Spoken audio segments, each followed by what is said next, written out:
Hey ladies! Okay, we are going to talk about sugar cravings today because this is a major factor with many of my clients when they start with me, is controlling those sugar cravings. So I'm gonna explain the physiology, like I'm not gonna get too sciencey, but I'm gonna explain the changes that are occurring in a woman's body through peri and postmenopause and even a little bit of premenopausal. So specifically speaking to women 35 and older, because you are starting to have some hormonal changes in your body that can affect these sugar cravings. So I'm gonna tell you a little bit about the why, or what is going on in the body, because I am a firm believer, as you know, the more you know about what is going on, the better you are equipped to handle these situations, to address these situations, to know what is going on inside of your body. So kind of explain, there's several things, but there are three like main factors that really affect a woman in her cravings for sugar. And then I'm going to give you a couple of tips to blunt those sugar cravings, because as always, lifestyle factors can control, overrule, blunt, titrate hormonal responses. So yes, hormones are a major factor in how we feel, our moods, our sleep, all of that kind of thing.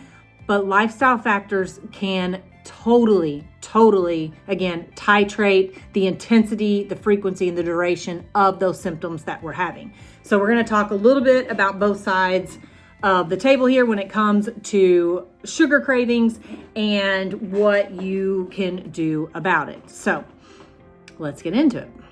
My name is Cynthia Williams. I am an integrative nutritional practitioner. I specialize in working with women 35 and older to help them own their bodies, to help them understand what a woman's body is going through, how to titrate, again, how to move through this space in time optimally, thriving, feeling great in our skin. As I said earlier, the more you know, the better equipped you are to travel through this period of time, this second half of our life, if you want to call it that, and live in it so well and enjoy every minute of it and not dread it, not have this black cloud hanging over you with these hormonal fluctuations. So if you want to know more about exactly like how much you should be eating, how much protein, how much fiber, because we're going to get into some of that today, the types of exercises that a woman in her late 30s, 40s, and beyond should be doing, all of the factors that you need to consider as you're moving through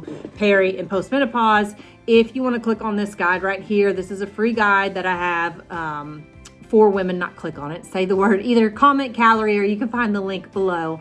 This is a free calorie guide that will give you all of that information and help you to build a solid foundation of what you should be doing in order to feel your best. And when it comes to a woman's body, and we're in peri and postmenopause, and remember, perimenopause can start around 40 years old. That's typically the earlier stages of perimenopause. Later perimenopause is considered the last 5 years of perimenopause, and perimenopause on average can last for 2 to 10 years. So we typically consider somewhere around 40, 41, you're getting into the early stages of perimenopause, with the average woman going through menopause, which is one day in time, around age 51. But what happens in the earlier stages of perimenopause into the later stages of menopause is we have hormonal fluctuations, estrogen and progesterone in particular.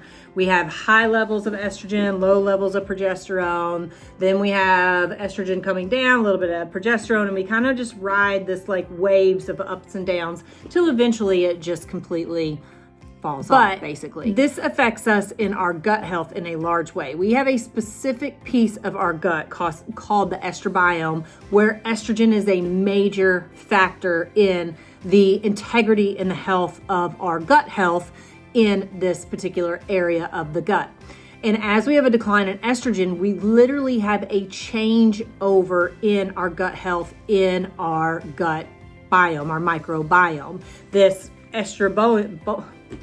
I always screw this up. Why is that such a tongue twister for me? But the estrobiome starts to have a changeover, and we have these type of bacteria called pharmacytes that actually are really strong, but they're bad bacteria. They're the bad guys. And they can start to overtake this area of the gut. And when they do, it has been shown to increase cravings in women and stimulate visceral or belly fat. So one of the best things that you can do to titrate this, blunt this, is be on a high fiber diet. The more fiber that we are consuming through whole foods, not supplements, through varieties of food, colors of food, as versatile a diet in fiber as you can get, the better off you are going to be with keeping belly fat to an absolute minimum and reducing just ungodly sugar cravings that women tend to get. So the second and third together, these kind of guys run together, is cortisol and insulin sensitivity. Estrogen is a buffer for cortisol, meaning it kind of keeps its hands on cortisol and keeps the levels modulated.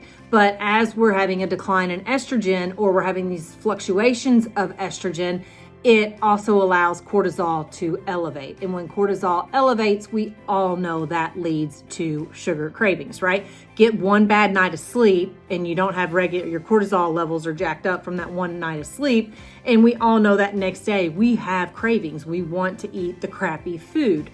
So imagine that chronically, a woman going through peri and postmenopause having these, elevated levels of cortisol that you're constantly fighting against during this time.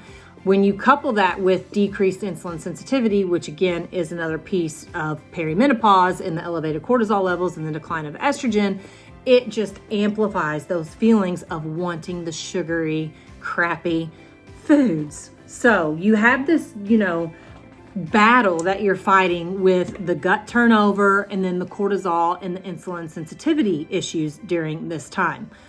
But if you remember, or if you've watched any of my other videos or any of my other talks that I've said, or anybody else in this field, like Dr. Stacey Sims or Dr. Vonda Wright or any of them, lifestyle factors will always override hormones.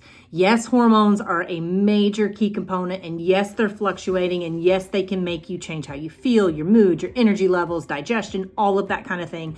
But you can titrate, modify, blunt the effects of these hormonal fluctuations and changes through lifestyle factors. You can always control through lifestyle factors.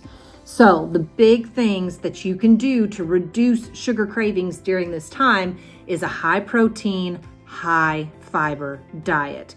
When we are eating high protein, it's incredibly satiating, meaning it's very, very filling. And then if we're eating a high fiber diet, same thing. One, as I spoke of earlier, we're keeping that nice, versatile, healthy gut health, bacteria going. But two, they're incredibly filling. They leave us very, very full, especially if you're putting in starchy carbs. If you've ever eaten a baked potato or a whole potato or rice or something like that, how full you get when you incorporate those foods into your meal. And those are great for your gut health. So incorporating high protein, high fiber foods with every single meal is an easy way to, one, stay full and feeling good, help with energy levels, digestion, skin, mood, sleep, like all of that kind of stuff. But speaking specifically today to sugar cravings, it is the easiest way to blunt sugar cravings, eating high protein and high fiber. And again, if you're unsure how much protein or fiber you should be eating, look at this calorie guide right here. You can find the link below in the description box. You can comment calorie. I'll shoot it to you directly. And this will give you a guide of how to figure out how much protein and fiber you should be eating for you. If we start off our day with a high protein diet, research shows that we are typically eating less throughout the day, we have less cravings, and we are meeting our weight loss goals easier, I should say. And then eating the high fiber diet keeps digestion regular. And again, high fiber, ladies, through whole foods, not supplements. We need all the minerals and the vitamins that are attached to whole fibrous foods to help us reduce the symptoms and the feelings and the gut health and the things that we're having associated with these hormonal fluctuations. You must attribute that to whole foods, not supplements.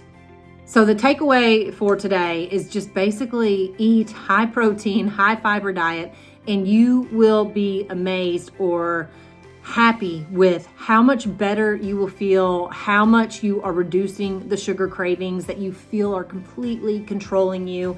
I can't tell you how many of my clients, almost every single client, I would say, that probably by like week 3, when we've gotten their food figured out and they're, focusing on this high protein, high fiber diet, how many of them have specifically said they're not having the sugar cravings? They don't have the 2 to 3 p.m. crash like they typically did because they were eating, sugary foods, and then your insulin spikes or your glucose spikes, then it drops and then you crash.